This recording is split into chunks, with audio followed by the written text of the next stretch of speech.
Yep, I called it. I fucking called it. They weren't gonna let her just leave the party with just a letter. No, they want to confront her and see why does she want to leave? Why separate from the group? And this is something interesting because Kazuma, Megumin, and Aqua have their downsides. With Megumin being the only probable one, if we're talking about, like, let's say their season 1 versions, that would probably be very unhappy if something like that would have happened in season 1.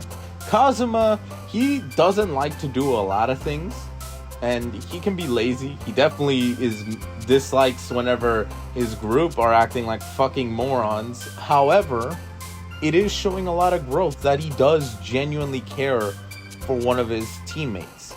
And Aqua, look, Aqua has a compilation of just her being the most annoying brat of the group, and even she's there that she doesn't want to just let darkness.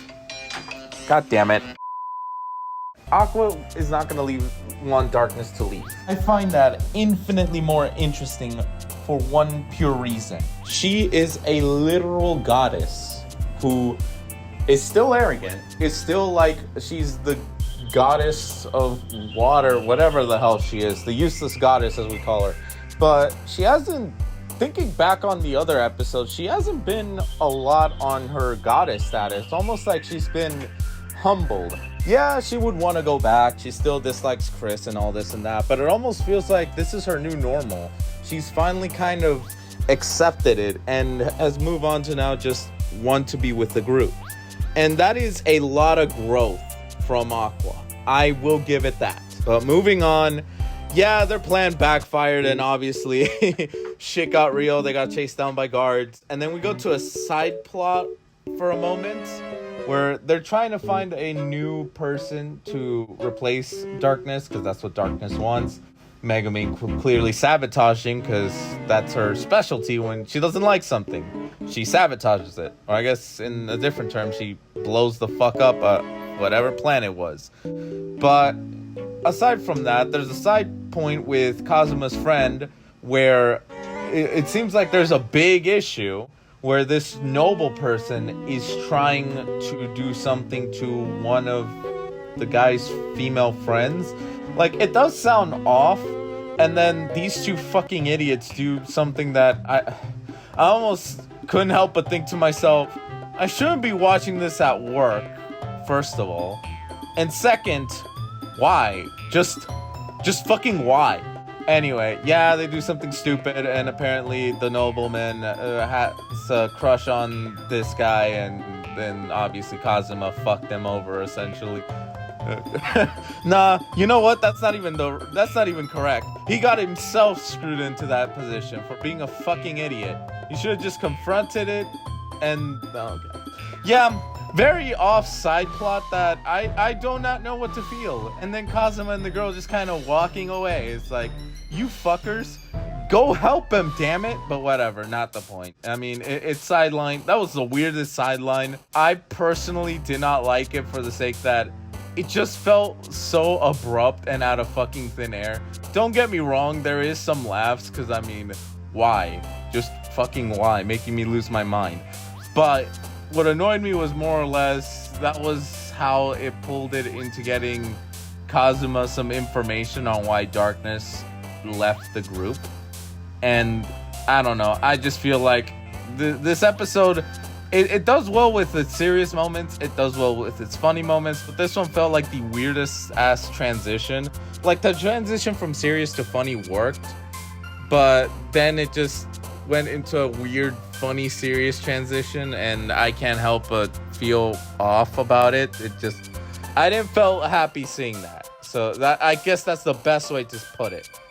So besides that, now that Kazuma is armed with this knowledge, what he does is, with the assistance of Aqua and her magic buffs, he's able to quite literally trick Darkness into thinking that he's one of the guards that is spilling secrets, to a point where she freaks out enough to where she doesn't want anything to be said. She opens the door and Kazuma tackles her. And yeah, it's in a very funny position, I would say.